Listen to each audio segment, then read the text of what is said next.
नमस्कार मेरे साथियों। मैं आज आपके सामने ईवीएस एमपी टीचर के लिए पहला टॉपिक लेके आया हूँ, my family and my friends. मेरे साथियों, हैंड राइटिंग नोट्स जो बनाए गए हैं आपके लिए स्पेशली, हमारा परिवार एवं हमारे मित्र, ये पहला टॉपिक है। हम परिवार की भूमिका जान लेते हैं। परिवार होता क्या है? जिसमें माता पिता और बच्चे हों, जिसमें माता पिता हो और बच्चे हों, उन्हें हम परिवार कहते हैं। साधारण शब्दों में विवाहित जोड़े को परिवार कहते हैं। जो शादीशुदा है उसे परिवार कहते हैं। परिवार सामाजिक संगठन की एक मौलिक इकाई है। यहाँ से क्वेश्चन सीधा सीधा बनता है। परिवार सामाजिक संगठन की एक मौलिक इकाई है।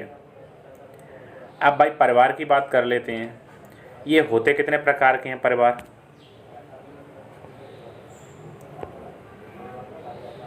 परिवार कई 3 प्रकार के होते हैं। 3 प्रकार में कौन सा? पहला परिवार ऐसा जिसमें माता पिता हो, केवल जिनके संतान नहीं है, माता पिता हो, उसे हम गृहस्थ परिवार कहेंगे। दूसरा परिवार आता है हमारा एकल परिवार। एकल परिवार में कौन? जहां माता पिता और बच्चे हों, पेरेंट्स और चाइल्ड हो, उसे हम एकल परिवार कहते हैं। तीसरा कौन सा आता है अपना? तीसरा परिवार संयुक्त परिवार, जिसमें दादा दादी, पुत्र पुत्री, बहू, चाचा चाची, नानी नाना वगैरह, नाती पोते, पंती संती, ये सारे लोग आ जाते हैं मिलके। मामा भी आ जाए, फ्रेंड भी आए, सब लोग तो मिलके ये संयुक्त परिवार होता है। अब परिवारों के गुण और दोष देख लेते हैं। भाई, जो गृहस्थ जीवन में रह रहा है उसके क्या फ़ायदे हैं, क्या लाभ नुकसान हैं? एकल परिवार के क्या नुकसान है, क्या लाभ हैं? और संयुक्त परिवार के क्या प्रॉफिट है, क्या लॉस है? आजकल के युवा खासकर एकल परिवार को पसंद करते हैं, पर संयुक्त परिवार ऑल इज बेस्ट। देखा जाए तीनों परिवार अपने आप में विशिष्ट हैं। हम चलो बात कर लेते हैं न्यूक्लियर परिवार, एकल परिवार या न्यूक्लियर अब परिवार, फैमिली। इसके गुणों की बात कर लेते हैं, क्या क्या इसके गुण हैं। न्यूक्लियर परिवार के गुण में व्यक्तित्व का पूर्ण विकास, मतलब व्यक्तित्व का संपूर्ण विकास होता है, इसमें कोई दिक्कत नहीं आती। दूसरी बात है, अगर आप पति पत्नी और बच्चे ही रह रहे हैं तो लड़ाई झगड़े नहीं होते, मतलब कलह की संभावनाएं बहुत हद तक कम हो जाती हैं। झगड़े, जितना बड़ा परिवार होगा उसमें झगड़े इतने ज़्यादा होंगे। भाई, यहाँ से आप सीधे न्यूक्लियर परिवार से जॉइंट फैमिली में जा सकते हैं। जितना बड़ा परिवार होगा थोड़ी लड़ाई झगड़े तो ज़्यादा होंगे ही होंगे। पति पत्नी में मधुर संबंध, क्योंकि एक दूसरे के साथ रहते हैं अधिकतर, तो मधुर संबंध बनना स्वाभाविक है। और जॉइंट फैमिली में पति पत्नी को आपस में समय ही नहीं मिल पाता चर्चाएं करने के लिए, किसी भी चीज़ के लिए, तो मधुर संबंध नहीं बन पाते। इसके दोषों की बात कर लेते हैं। दोष क्या क्या हैं इसके? दोषों की बात करें, शिशु की समस्या, मतलब एकल परिवार होता है उसमें बच्चे के लालन पालन की समस्या आती है।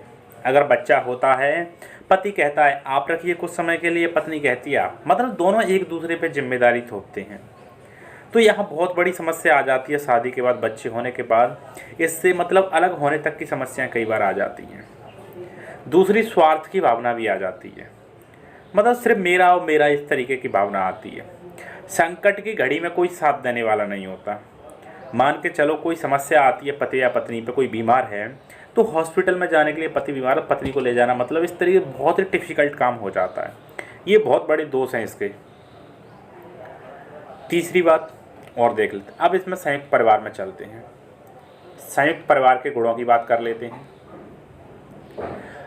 संयुक्त आदर्श नागरिकों के गुणों का विकास होता है, मतलब नैतिकता इनमें कूट कूट के भरी रहती है। अगर एकल परिवार है, बच्चे हैं, तो उनको कोई बताने वाला नहीं होता। दादा दादी, नाना नानी, ये कोई नहीं होता कि बेटा ये सही है ये गलत है, इसे नमस्कार करो, इसे प्रणाम करो। ये ऐसे करते हैं, चप्पल को दहलीज के बाहर उतारो, अन्य चीज़ें, बेटा कहाँ जा रहे हो, हाथ को ऐसे रखो, नाक ऐसे नहीं सिकोड़ते। तो इस तरीके से आदतें डेवलप नहीं हो पाती न्यूक्लियर फैमिली में, जबकि जॉइंट फैमिली में ऐसा सब कुछ होता है। एक नैतिक, मजबूत और तनाव मुक्त शानदार बंदा बनता है। अगर संयुक्त परिवार का लड़का है या लड़की है, वो कभी सुसाइड नहीं कर सकता अधिकतर केसों में, क्योंकि इसको शुरू से ही ठोक कर पीट कर तैयार किया जाता है। पहला गुण आदर्श नागरिकों का विकास होता है। दूसरा सामाजिक सुरक्षा। सामाजिक सुरक्षा से क्या आशय है? मतलब एक तरीके से अगर कोई बड़ा परिवार है, उसका कोई भी व्यक्ति गांव में किसी से लड़के आ जाता है तो उसकी तरफ कोई भले ही गलती खुद की हो पर आँख उठा के भी नहीं देखते, क्योंकि संयुक्त परिवार 10-10 लोग हैं, कौन उनसे टक्कर लेगा। तो ये सामाजिक सुरक्षा। अगर एकल परिवार तो क्या करेंगे, अगर झगड़ा हुआ तो चूहे की तरह बन जाएंगे, क्योंकि भाई पीटने वाला कोई आ गया तो बचाने वाला भी नहीं है इधर तो कोई, क्योंकि खुद है और पत्नी और बच्चे हैं। तो यहाँ पे क्या होता है, दबंगगिरी, जो दादागिरी कहते हैं, भाईगिरी कहती हैं, वो सामाजिक सुरक्षा मिलती है संयुक्त परिवार में। तीसरा बात कर लेते हैं यहाँ पे, श्रम विभाजन। मतलब काम को एक दूसरे में बांट लिया जाता है तो बहुत आसानी से हो जाता है। कोई दूसरा काम कर रहा है, कोई बाहर का काम कर रहा है, कोई घर का कर रहा है, कोई सुरक्षा है, अलग अलग कार्य करते रहते हैं संयुक्त परिवार में। तो ये प्रॉफिट तो बहुत है भाई, आप देख रहे हैं। सामाजिक जीवन का विकास, मतलब आप सामाजिक प्राणी बनते हो। आप हर चीज़ सोशल वर्कर में जाते हो, आपको दूसरे की जिम्मेदारी समझ में आती है। इस तरीके से सामाजिक जीवन का विकास होता है। खर्च की बचत होती है। अब कहेंगे आप भाई खर्च की कैसे बचत होती है, 2 रोटी हम खाते हैं 2 ही वो खाते हैं, बड़ा परिवार होगा तो। भाई खर्च की बचत इसलिए होती है इसमें, क्योंकि आप 2 लोग बना रहे हैं, खाना ही बना रहे हो आप, मान के चलो, तो उतने में बनेगा। 3 लोगों को आप डालिए, मात्र 10% आहार बढ़ेगा आपका। तो 10 लोगों में मान के चलो 2 लोगों का, मात्र 5 लोगों के आहार में आपका 10 लोगों का बन जाएगा। अगर उसमें से 4 टुकड़े कर दिए जाएँ एक 10 लोगों के परिवार में, 20 लोगों के परिवार में, फिर उसी आइटम से आप रेगुलर खाना बनाइए तो आपका बहुत कुछ बचेगा। और भी कई एक चीज़ें, जैसे गैस हुआ, चूल्हा हुआ, अन्य कई एक चीज़ें, बाहर से कोई सामान मंगाना हो तो एक उसी में एडजस्टमेंट हो जाता है सब लोगों का। ये तो संयुक्त परिवार के गुण हुए। हितों की रक्षा होती है, परिवार सपोर्ट मिलता है। इसमें बच्चे को पालने के लिए कोई समस्या नहीं रहती, क्योंकि हर व्यक्ति लालायत रहता है बच्चों का पालन पोषण करने के लिए, किसी भी जिम्मेदारी को उठाने के लिए। अनुभव बहुत मिलते हैं इसमें, एक दूसरे से अनुभव मिलते हैं, सीखने को मिलता है संयुक्त परिवार का। ये भी एक अच्छा गुण है। और बात कर लेते हैं, दोषों की बात कर लेते हैं इसमें। सामान्य निर्धनता, मतलब संयुक्त परिवार है तो इसमें कमाने वाले कम रहते हैं जबकि खर्च करने वाले ज़्यादा रहते हैं। जबकि एकल परिवार होता है उसमें क्या रहता है, दोनों मियाँ बीवी ही कमाने वाले अधिकतर रहते हैं, या पति अकेला कमा रहा है तो पत्नी खर्च, मतलब 50% ही खर्च होता है उसमें। यहाँ पर देखा जाए तो एक व्यक्ति से 4 व्यक्ति जुड़े हुए हैं तो निर्धनता थोड़ी सी अधिक रहती है।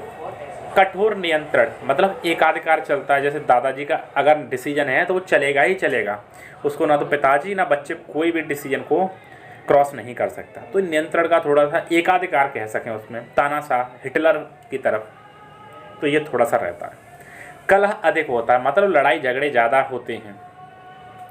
इस तरीके से ये संयुक्त परिवार के दोष हुए। अब और आगे चलते हैं, परिवार के बारे में कुछ लोगों ने क्या क्या कहा है। श्रीमती इरावती कर्वे के अनुसार इन्होंने क्या कहा है, इनकी बात कर लेते हैं। श्रीमती कर्वे के अनुसार संयुक्त परिवार उन लोगों का समूह है जो आमतौर पर एक ही छत के नीचे रहते हैं, एक चूल्हे में पकाया हुआ भोजन खाते हैं, एक साथ संपत्ति रखते हैं और एक साथ पूजा करते हैं, एक दूसरे से संबंध रखते हैं और इनमें एक रक्त संबंध होता है। देखा जाए तो इनमें क्या होगा, एक साथ एक छत होगी इनके पास, भोजन एक साथ करेंगे ये, और एक साथ संपत्ति रखेंगे ये। तो इस तरीके से ये श्रीमती इरावती कर्वे जी कह रही हैं। दूसरा चलते हैं के.एम. कपाड़िया के अनुसार। के.एम. कपाड़िया की बात कर लेते हैं हम इसमें। ये कहते हैं संयुक्त परिवार न केवल एक जोड़े और उसके बच्चों का समूह है, मतलब एक बच्चा हो और एक या दो बच्चे हों और जोड़ा हो, वो परिवार नहीं है, बल्कि पिता की ओर से अन्य संबंध भी हो, इस बात पर निर्भर करता है कि परिवार पितृसत्तात्मक है या मातृसत्ता। जो आपका परिवार है पिता की ओर से है या माता की ओर से है, और भी संबंध आपके हैं, जब मिलकर आपका परिवार बनता है। नीचे एक डायग्राम देख लेते हैं, ये क्या है। ये मैंने डायग्राम विशेष बनाया गया है। ये हमारी फैमिली हुई। फैमिली से अटैचमेंट क्या रहता है? फिजिकली, भौतिकली, भावनात्मक मतलब इमोशनल, सामाजिक संस्था भी जुड़ी रहती है, मतलब सामाजिकता की छोटी इकाई परिवार है। मानसिक तौर पर इससे विकास पर प्रभाव पड़ता है। परिवार का विकास, जब बाल विकास भी पढ़ेंगे, जब भी आपको ये आएगा, यहाँ भी मैंने एक थोड़ा सा डायग्राम करके एक बता दिया गया। साथियों, मेरा चैनल अगर अच्छा लग रहा है तो इसे लाइक भी करें, सब्सक्राइब भी करें, और अगर ये आपको PDF चाहिए बिना किसी एडिटिंग वगैरह के, तो आप मुझे YouTube पे नीचे कमेंट करें कि मुझे ये PDF चाहिए, मैं आपको WhatsApp पे उपलब्ध करा दूंगा। आगे और चलते हैं। मातृस्थान या पितृसत्तात्मक परिवार क्या होते हैं? मातृस्थान या पितृ मतलब जो माता की ओर से, एक तरीके से कहें जोरू का गुलाम। जोरू का गुलाम हुआ मतलब पत्नी के साथ। मातृसत्तात्मक ऐसा होता है जहाँ पर पति पत्नी के घर रहने जाता है, वह मातृस्थान होता है। पितृस्थान में पति के घर पत्नी आती है, मतलब मातृस्थान में पति को अपना घर छोड़ना पड़ेगा लड़के को, और पितृस्थान में पत्नी को अपना घर छोड़ना पड़ेगा। वैवाहिक परिवार की बात कर लेते हैं। यह एकल परिवार का ही रूप है। इसे संतान बढ़ाने वाला परिवार भी कहते हैं, वैवाहिक परिवार को। इसमें एक के बाद एक विवाह करते जाते हैं, जैसे पॉली विवाह, पॉली मैरी, बहुविवाह, एकल विवाह, द्विविवाह, इस तरीके की प्रथाएं कई परिवारों में चलती हैं। परिवार के महत्व की बात कर लेते हैं। परिवार में बालक का सर्वप्रथम समाजीकरण होता है। बड़े लोग जैसे आचरण और व्यवहार करते हैं। भाई बच्चा आएगा सबसे पहले तो माता के संपर्क में आएगा, चाचा चाची, भूआ फूफा, इन परिवारों में आएगा तो क्या होगा? उसमें समाजीकरण होगा। बड़े लोग होंगे तो उनकी नैतिकता, उनकी आदतें सीखेगा, व्यवहार सीखेगा। परिवार पर माता पिता के स्वास्थ्य का प्रभाव पड़ता है, शारीरिक रचना प्रभाव पड़ता है। बालक के विकास में वातावरण, दिनचर्या का प्रभाव पड़ता है, जिससे उपलब्ध करवाना माता पिता की जिम्मेदारी है। दिनचर्या, वातावरण, विकास, सब चीज़ों का प्रभाव पड़ता है, तो माता पिता को बच्चे के प्रति ख्याल रखना, जिम्मेदारी रखना उसका नैतिक कर्तव्य है। आगे चलते हैं। बालक की मानसिक क्षमता के विकास में उसके वंशानुक्रम का प्रभाव पड़ता है। ये डेवलपमेंट में ही पढ़ते हैं, चाइल्ड में। भाई वंशानुक्रम, माता पिता का प्रभाव उसकी मानसिक क्षमता पे बालक का पड़ता है। शारीरिक क्षमता का भी विकास माता पिता का पड़ता है। संवेगात्मक विकास भी पड़ता है। माता पिता अच्छे संबंधों वाले बच्चे रुचियों और आवश्यकताओं को समझते हैं। ये भी पॉइंट महत्वपूर्ण है। अच्छी आर्थिक स्थिति वाले परिवार में ही बालक को पौष्टिक भोजन, हायर एजुकेशन का प्रभाव, खेल एवं मनोरंजन के अवसर मिलते हैं। भाई गरीब बच्चा है, उसे पोषण कहाँ से मिलेगा? एक अच्छा वातावरण नहीं मिल पाता, उसे खान पान नहीं मिलता, स्कूल की सुख सुविधाएं नहीं मिल पाती। अगर आपके पास आर्थिक स्थिति उस परिवार की अच्छी है तो उसके बच्चे भी डेवलपमेंट ज़्यादा रहेंगे, उनका मानसिक, शारीरिक, संवेगात्मक और सामाजिक विकास ज़्यादा होता है। माता पिता की प्रत्येक आदत का प्रभाव बालक पर पड़ता है। बालक पर प्रभाव माता पिता मतलब पेरेंट्स। अगर बच्चा चोरी कर रहा है तो उसका प्रभाव आएगा। अगर बच्चा ईमानदारी दिखाता है तो माता पिता का ही कहीं न कहीं अंश है। माता पिता का अंश आता है, दूसरा परिवार का या वातावरण का, जहाँ वो रह रहा है किस किसके साथ, वो असर उसमें देखने को मिलेंगे। ईमानदारी, झूठ बोलना, काम चोरना, ये सारी चीज़ें बच्चों में मिलती हैं। तो इससे आप पता लगा सकते हैं इसके परिवार का किस तरीके से वो है। एक ये डायग्राम बहुत शानदार, इसका स्क्रीनशॉट भी आप ले लीजिएगा।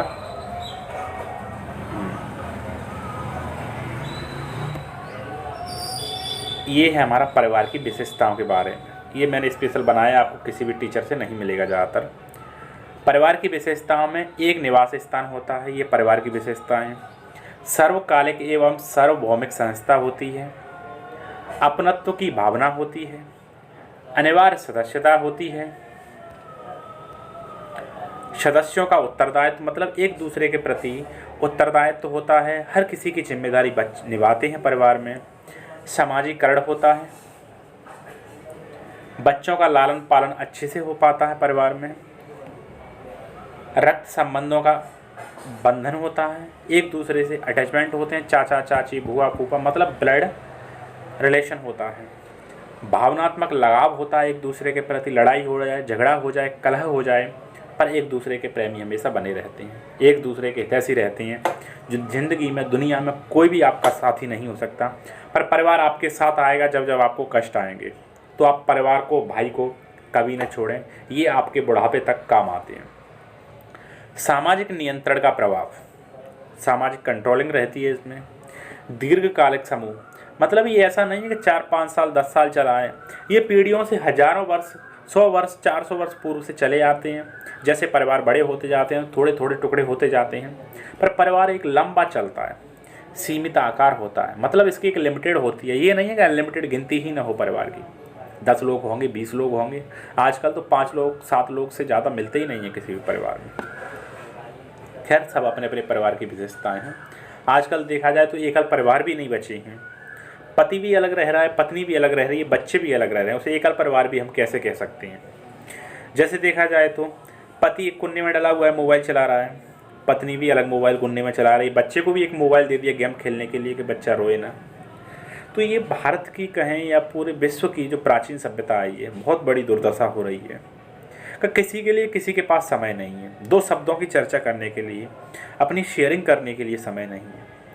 अगर एक दूसरे के अपनी हाल चाल नहीं जान पाएंगे तो किस तरीके से मधुर संबंध होंगे। तो एकल परिवार भी टूटते जा रहे हैं, बहुत बड़ी विडंबना है ये। तो खैर आप अपने हिसाब से, मैंने पूरा सिलेबस जो बनाया है टॉपिक वाइज बनाया है, सिलेबस से एक बिंदु बाहर नहीं है और सिलेबस का एक बिंदु आउट ऑफ नहीं है। तो सिलेबस का हर बिंदु इसमें जोड़ा गया है, इससे आपके सारे क्वेश्चन बन जाएंगे। अगर वीडियो अच्छा है तो इसको आप शेयर भी करें लोगों के लिए, अपने मित्रों के लिए भी, क्योंकि उनके लिए भी जानकारी महत्वपूर्ण हो पाए। PDF के लिए आप कमेंट करें, मैं आपको उपलब्ध करवा दूंगा। बुजुर्गों की देखभाल की बात कर लेते हैं।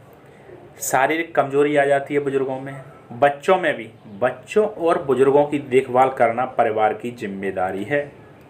भाई बुजुर्ग हैं तो खान पान देना, उनको सारी व्यवस्थाएं करना, बीमारियों के समय उनकी सहायता करना, मानसिक विकास मतलब बचपन से लेकर 55 तक ये जीवन रहता है। 55 के बाद फिर से बचपन हो जाता है इंसान का। जैसे बुजुर्ग दादा दादी देखो, उनका बचपन जैसा मन रहता है, कभी कुछ मन खाने का मन करना फिर मना कर देना, बर्फ़ खाना, आइसक्रीम, ऐसे मतलब चिप्स वगैरह, ये भी काफ़ी मन करते हैं उनके, मतलब उनके दिल के हाल सुनो, कभी उनके पास बैठने की कोशिश करो तो ये समझ में आता है उनके अनुभव क्या हैं। ये शेयर पूछो उनसे, आपके सपने क्या थे, उनके सपनों को साकार, भाई आप अपनी ज़िंदगी में सपने बनाते हो, उन्हें साकार करने की कोशिश करते हो। आपके माता पिता ने, दादा दादी ने भी सपने देखे होंगे कि मैं इन सपनों को कर पाऊँ। तो आपको नए सपने या क्रिएटिविटी की ज़रूरत नहीं है। भारत जैसे देश में अपने दादा दादी माता पिता से सपनों के बारे में पूछो, आपके क्या सपने थे, ऐसे कौन से सपने हैं जो अधूरे रह गए थे, उनको आप पूछो। अगर आपको लगता है कि हाँ ये वास्तविक है, ये कर सकते हैं हम, ज़रूर करिए। आप वो पीक पे पहुंच पाएंगे जहां कोई न पहुंचे, जहां रवि और कवि दोनों नहीं पहुंच सकते वहां आप पहुंचेंगे। खैर चलते हैं आगे। अभी पथ प्रदर्शक का काम करते हैं। बच्चों के लिए श्रेष्ठ अनुभवी वातावरण मिल पाता है। बच्चों के लिए वातावरण चाहिए, उनकी देखभाल भी चाहिए। बच्चों के लिए पथ प्रदर्शक का काम बुजुर्ग कर पाते हैं। बुजुर्गों की देखभाल उनके पुत्र पुत्री बधू की जिम्मेदारी है। भाई जब आप बच्चे थे तो माता पिता ने आपका लालन पालन किया, अब वो बुजुर्ग हो गए हैं तो आपको लालन पालन उनको करना होगा। आपको ये आपकी नैतिक जिम्मेदारी है। आप दोष नहीं दे सकते माता पिता को, कितने ही अवगुण हो, आपको इतना लायक बनाया, आपको इतना बड़ा बनाया, ये किसी भी जिम्मेदारी से कम नहीं है। बीमार लोगों की देखभाल की बात कर लेते हैं। बीमार लोगों की देखभाल के लिए क्या करना चाहिए? आर्थिक मतलब उन्हें पैसे की ज़रूरत होती है बीमार दिखाने के लिए, उन्हें दिखाना चाहिए, किसी भी अच्छे से अच्छे हॉस्पिटल अस्पताल में इलाज करवाना चाहिए। भावनात्मक उन्हें इमोशनल वो दें, स्थिति दें तो जिससे उनका लगे कि हाँ मेरे अपने कोई दिक्कत नहीं है, हम आपके साथ हैं। कोरोना जैसी सुरक्षा में भावनात्मकता की बहुत कमी है। परिवार भी साथ छोड़ने लग जाता है कई बार, या पड़ोसी भी साथ छोड़ जाते हैं। नहीं, उनसे लड़ने के लिए सुरक्षात्मक प्रदान करें, सुरक्षा उनके लिए कि नहीं कोई दिक्कत नहीं, हम हैं आपके साथ, पूरा परिवार आपके साथ है, कोई चिंता वाली बात नहीं है। अच्छा प्रेम लगाव होना चाहिए, खान पान अच्छा मिलना चाहिए उसको उस समय। चिकित्सक सहयोग से साथ जाएं, जैसे किसी का ऑपरेशन होता है, कुछ और होता है, कई बार समस्याएं आती हैं। एकल परिवार में ये सारी चीज़ें नहीं हो पाती हैं क्योंकि इमोशनल जुड़े ही नहीं रहते एक दूसरे से लोग। तो इसमें क्या करना है आपको? चिकित्सक सहयोग, चिकित्सक के पास ले जाना, 4 व्हीलर से, 2 व्हीलर से, जो भी है। तनाव को कम करना, भावनात्मक रूप से जुड़ना, बीमार व्यक्ति की देखभाल करना मूल आधार है। तो बीमार लोग बच्चे भी हो सकते हैं, युवा भी हो सकते हैं, वयस्क भी हो सकते हैं और बुजुर्ग भी हो सकते हैं। तो ये सारी जिम्मेदारी आपकी बनती है। अगर आप ये नहीं करते हैं तो आप सोचिए, देखिए मैंने परिवार में कब कब सहयोग नहीं किया। आप आगे आइए इन चीज़ों में और परिवार के साथ जुड़िए। किशोरों की देखभाल की बात कर लेते हैं। किशोर, जिसे तूफान का काल, बवंडर का काल कहा गया है, सारी घटनाएं जहाँ तक होती हैं काल्पनिक, स्वप्न काल, किशोरावस्था में होती हैं। तो किशोरों की देखभाल में क्या क्या करना चाहिए? दिशा निर्देश, उन्हें थोड़ा सा मार्गदर्शन देते रहें। संरक्षण, उन्हें सुरक्षा प्रदान करते रहें, संरक्षण देते रहें, समय समय पर उन्हें देखते रहें। मानसिक प्रवृत्तियों पर नियंत्रण, उन्हें युवाओं में, किशोर किशोरियों के प्रति एक दूसरे में लगाव होता है, लवर फीलिंग सबसे ज़्यादा आती है इस किशोरावस्था में। तो इसमें मानसिक प्रवृत्तियों पर नियंत्रण रखने हेतु निर्देश किया जाए। इसको कंट्रोलिंग करने के लिए सबसे अच्छी चीज़ है खेल भावना में उनको जोड़ा जाए, प्रतिष्ठा, उनको उनका सम्मान किया जाए, उनकी बातों को महत्व दिया जाए। इस तरीके से उनसे देखभाल कर सकते हो। स्वास्थ्य की देखभाल करनी चाहिए, उस समय कमजोरियाँ बहुत आती हैं। सुरक्षा हो ही गई अपनी, खान पान हो ही गया, अनुशासन बनाए रखना है उनके साथ, प्रोत्साहन मोटिवेशन करना है, गलत संगतियों पर ध्यान देना है, किसी गलत संगति में ना आ जाए, क्योंकि काफ़ी युवा एक साथ मिलकर गलत संगति में गलत कार्य कर देते हैं, उसका ज़िंदगी भर पछतावा होता है, ऐसा ना हो। व्यसन से दूर, मतलब धूम्रपान करना, व्यसन, मदरा वगैरह, ये सारी चीज़ों का इसी उम्र में प्रभाव पड़ता है। अगर इस उम्र से आपने अपने बच्चे को बचा लिया तो आपने अपने बच्चे को संपूर्ण जीवन के लिए बचा लिया। सिगरेट पीना, दारू पीना और भी कई एक चीज़ें हैं, ये बुरी आदतें हैं, इनको छोड़ना ही होगा। ये आप किशोरावस्था में उनके साथ, आप उन्हें बच्चा मत समझिए, उनका फ्रेंडली व्यवहार करिए बच्चों के साथ में, किशोरों के साथ में मित्रवत व्यवहार रखिए। जो अपनी बात को खुलकर आपको बता पाएँ तो आपसे कभी दूर नहीं जा पाएंगे, आप उनकी गलतियों को आसानी से देख पाएंगे। मित्रवत व्यवहार और करियर निर्माण, करियर निर्माण में कार्य करना होगा। विशिष्ट आवश्यकता वाले बच्चों की देखभाल, उनके प्रति हमारी जिम्मेदारी। मतलब कुछ दिव्यांग हो जाते हैं, कुछ अंधे, कुछ इस तरीके से बच्चे कई बार निकल आते हैं विशिष्ट आवश्यकता, तो उनकी देखभाल करना नैतिक जिम्मेदारी है। उनको कमज़ोर नहीं, माता का या पिता का, 2 बच्चे हों अगर उनके, एक स्वस्थ हो एक दिव्यांग हो, तो दोनों के प्रति अलग अलग व्यवहार उनका पाया जाता है। खैर देख लेते हैं। मनोवृत्ति एवं मूल्यों का पोषण, सहयोग, सजगता और सुरक्षा, ये चीज़ों का ध्यान रखना होगा। दिव्यांग बालकों को विशिष्ट बालक कहते हैं। ये पूरा टॉपिक है विशिष्ट बालक वाला।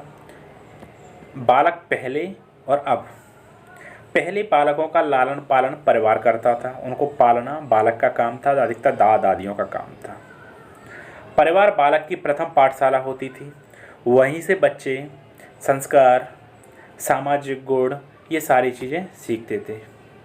अब क्या करते हैं भाई, अब बच्चे परिवार में नहीं रहते, 4 साल का बैठने लायक हुआ डे केयर में छोड़ देते हैं। भाई उसमें संस्कार कहाँ से आएंगे, सम्मान की भावना कहाँ से आएगी? भाई आपने बच्चे को नहीं पाला है तो आप 60 साल के बाद कैसे कह सकते हो कि बच्चा मुझे मेरे साथ रखे, अपने साथ रखे? संभव नहीं। तो डे केयर वाली जो एक प्रथा आ गई है, बहुत ही खतरनाक आ गई है, मैं इससे विचलित हूँ बहुत ही। बच्चों के लिए समय नहीं है कभी भी, अपनी जॉब, नौकरी, पेशा, भाई आप कर किसके लिए रहे हो? आप कहते हो मैं बच्चों के लिए कर रहा हूँ। अगर बच्चों के लिए कर रहे हो तो बच्चों के लिए आपके पास समय नहीं है। जो उसके भाई मैं कहता हूँ पूंजी जोड़ने से कुछ नहीं होने वाला। अगर आपको जोड़ना है तो बच्चे का व्यक्तित्व और विकास जोड़िए, उसमें ज्ञान दीजिए, संस्कार दीजिए, मूल्य दीजिए, सामर्थ्य दीजिए, ये सारी चीज़ें दीजिए आप उसको। अगर आपने एक योग्य बच्चा बनाया है, बच्ची बनाई, तो उसके लिए कमाने की ज़रूरत नहीं है। और अयोग्य बालक के लिए एक एक आवारा आपका बालक बन गया तो आप कितनी भी संपत्ति, कितनी भी पूंजी, कितना भी सामाजिकता रखता हो, वो दिनों दिन में चौपट कर देगा। तो आपको समझना चाहिए सारी चीज़ों को। खैर, टीवी, मोबाइल, कार्टून, ये सारी चीज़ें बच्चों की जो वर्तमान में चल रही हैं, तो इनसे भी बच्चों को दूर रखना होगा। हो सके जितना हो सके समय आपको देना होगा। युवाओं के संदर्भ में बात कर लेते हैं। संस्कारों का हनन हो रहा है उनका। आज की स्थिति में पश्चिमी सभ्यता का असर हो रहा है। ये सारी चीज़ें असर युवाओं पर पड़ रही हैं। वृद्धजनों पर वर्तमान में क्या प्रभाव पड़ रहा है? ओल्ड एज होम ये बहुत पॉपुलर होते जा रहे हैं। भाई सब कहते हैं माँ मेरी है, पिता मेरे हैं, तो क्यों ना ओल्ड एज कैसे बढ़ते जा रहे हैं? एकांकी जीवन, कोई किसी को पूछने वाला नहीं, सब मोबाइल में गुमशुदा हैं, या मोबाइल में नहीं तो अकेले, कोई मतलब एक दूसरे से चर्चा करने तक तैयार नहीं है कोई। तो ये भी प्रभाव वर्तमान के ही पड़ रहे हैं। भाई आप डे केयर में बच्चे को रखोगे तो ओल्ड एज होम सबसे ज़्यादा बढ़ेंगे। एकांकी जीवन होता जा रहा है, छोटे परिवार होते जा रहे हैं। नमस्कार मेरे साथियों, आप सभी को वीडियो देखने के लिए धन्यवाद। आप मेरे चैनल पर यूं ही बने रहें, सब्सक्राइब कर दें। मैं आपके साथ आऊँगा फिर से नई क्लास लेके। धन्यवाद।